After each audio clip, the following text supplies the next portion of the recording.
So we're going to start with why are we doing this and the beginning point, and just naming and acknowledging that a new world is emerging. So right now, we're living through obviously unprecedented times in numerous ways. We all know that. We're also living through a time of waking up. Some of you might have seen the TED Talk that I gave in December, where I talk a lot about waking up and just what a singular moment that is, and really appreciating what that means.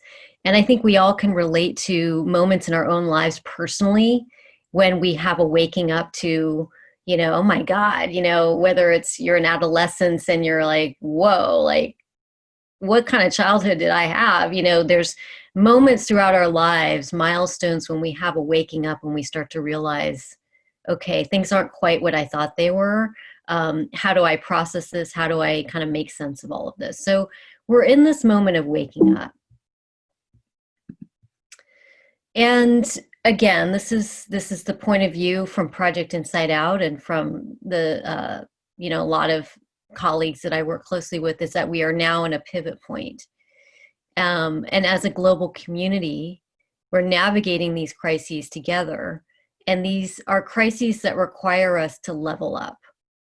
And so what I mean by leveling up is that we all are now needing to develop new capabilities in terms of how do we navigate and hold ever greater levels of emotional, cognitive, and behavioral complexity.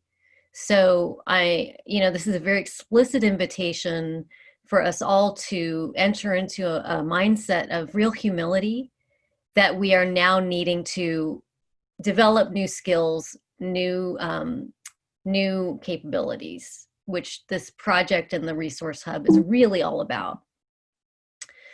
And what is this leveling up? Well, it's about how do we become guides?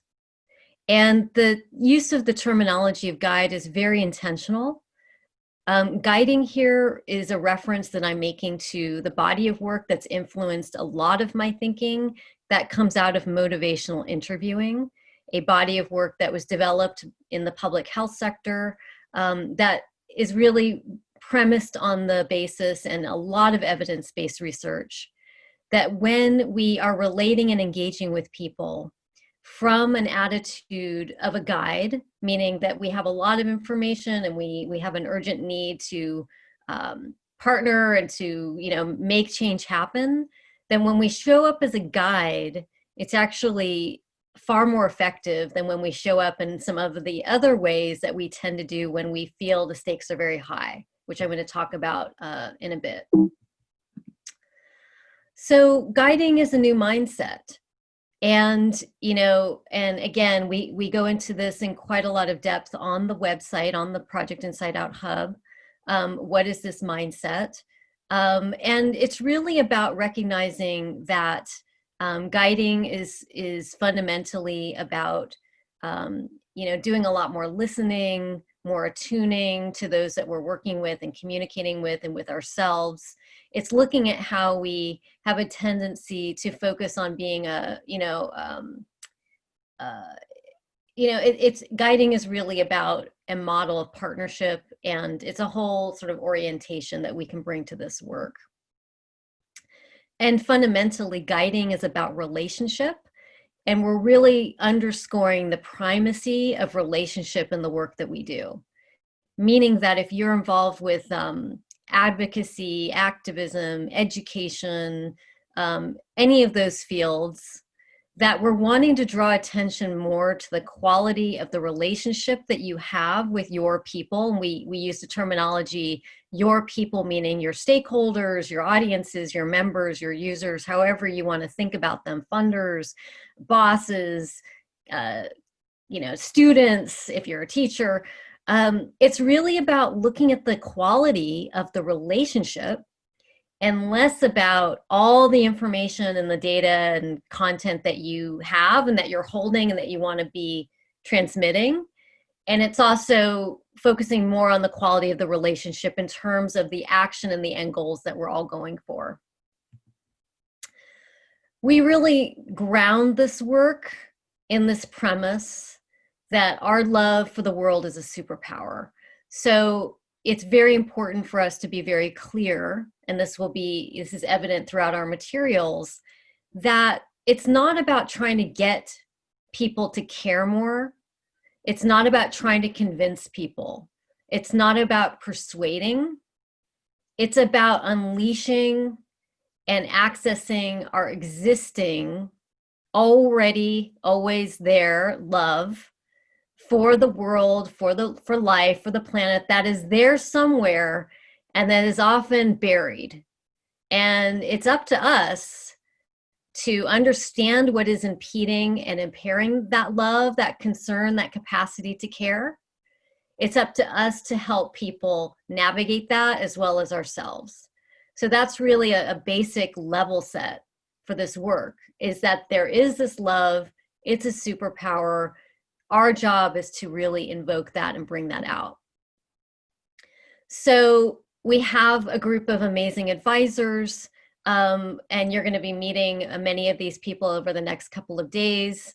So I'm not going to go through them right now, but just to say that the work we've been doing is about bringing together clinical insight, neuroscientific research, basically work that's been honed on the front lines of deep change, right? I personally am very interested in what can we learn from people who know a lot about humans. Like, that's basically where this work is at. What can we learn from people who know a lot about human beings? Because you know what, we need that right now. And we need that in spades. We need to be partnering and working closely with those who understand humans. Now, psychologists don't have the only corner on the market when it comes to understanding human beings, right? We have many kinds of expertise and insight, whether it's ethnographers and geographers and doctors and teachers and spiritual teachers and religious leaders. And, all of that is obviously indigenous communities and community organizers have deep insight into humans. But this work in particular is shining a light on the unique insights that have been offered by those working deeply on those front lines of the psyche, which is why I'm so just incredibly inspired and profoundly moved by having Dan and Sarah in this call this morning, because it's that kind of sensibility. So one of the things that you'll find on the hub is something that's called the quadrant. And I'm going to run through this literally in 1 minute. So if you can always go back to the site and get more deeply into this. But this is, again, a way of sort of setting the level of why are we doing this work. So the field has been very focused primarily on behavior change and has been very influenced by behavioral economics in particular and behavioral science. That started to really influence the climate sustainability sector about 20 years ago, and it's just been growing. So a lot of our thinking is influenced by nudging and incentives, and how do we get people to change really quickly. The other trend that has been developing over the past several years in particular is really about messaging and framing. So, how do we use the right values and language and all of that to engage people on the issues that matter to us? How do we engage people across, polarization? How do we, all of that has been on the rise. There's also been a very strong trend in applying systems thinking, design thinking, and innovation thinking. So this is, projects like Drawdown and Climate Kick, initiatives that really emphasize innovation as a way to really get things going. And the fourth part of the quadrant is the experiential and the emotional.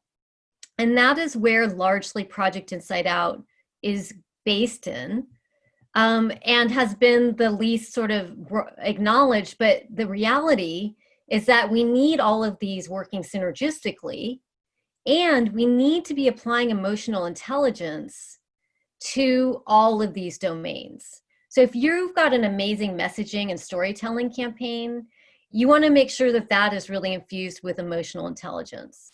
If you're going to look at how to drive change using gamification or, incentives and use all that awesome behavioral science, you want to be thinking about the emotional and the affective as well. You get my point. So the other thing that we talk about in Project Inside Out, and I'm going to wrap this up pretty quickly here, is inviting us to think about what kind of change maker are we? So a lot of what we're doing in this work is about self-reflection and kind of looking at how am I showing up in this work? Am I more of an educator, right? Am I out there trying to educate people? I'm really super passionate and I'm like, I got to get there in front of you and tell you exactly why the world is effed up right now and we've got to make changes as quickly as possible. Am I someone who really is fired up about the moral and the ethical imperative, and I have a tendency to sort of talk at people like, this is the right thing to do, and you need to change, and we need to change because it's the right thing to do? Are we sometimes showing up as cheerleaders, where we feel like we have to keep everything really upbeat and really sunny and sexy and, positive, and don't want to make anyone depressed and don't want to talk about anything negative, and this is all very positive and you can do all these awesome things? Or are we showing up as guides? Are we showing up as guides, which, let's face it, doesn't happen a whole lot and is really where our edge is. It's where our developmental edge is and what I'm really excited about. And I want to underscore that guiding is about all of those things we just saw. So guides are, educational. Guides can be very confrontational. Think about you're on a mountain with a guide and a guide is basically saying, look, if you go off that trail, you're going to, something bad could happen to you. So guides can be very directive, but it's the attitude and the kind of quality that we bring to our work as a guide, which is very different from lecturing people, from moralizing, talking at, all of that kind of thing. So we have guiding principles, which we're going to get much more deeply into over the next 2 days. Basically, the guiding principles of Project Inside Out, which have been distilled with our advisory group and a whole number of partners, are these 5 things. One is attunement, the guiding principle of attune, which is that we must understand and tune into our people. And there's a lot more to say about that, tools and practices and methods for doing that. 2 is reveal, which is that we've got to be compassionate truth tellers, that we need to think about the way we reveal the realities of what's going on. So the storytelling and communicating is a very important part of this picture. We need to be showing up more as conveners and less as, this is sort of directed to a lot of environmental and climate groups who do a lot of, they do a lot of the heavy lifting, right? In actuality, we want to be serving more as conveners and trusting that when we convene, people can come together and make a lot of amazing things happen. So it's a bit of a shift in mindset for a lot of organizations. Equip is about capacity building, giving people tools and resources and partnering. So really growing people. That's the only way we're going to scale this work. And sustain. And how do we sustain beyond? Sarah Payton mentioned that at the end of her meditation. How are we sustaining? How are we sustaining personally? And how is our work sustaining, right? As advocates, as campaign strategists, going beyond the pledge, going beyond the campaign, going beyond the quote challenge. Like, we're going to get everyone to sign this thing and sign up and say we're going to commit to lowering our emissions or whatever. Okay, that's great. Sign the pledge. But then what happens? You need all of these things working synergistically to ensure that we go beyond that pledge, beyond that treaty, to really acknowledge the messy and complicated realities that we have to navigate if we're going to make any change.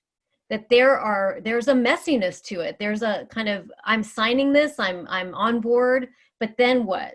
How do I relate with the people in my life? How do I become a change maker? How do I become an influencer? That is where the rubber meets the road.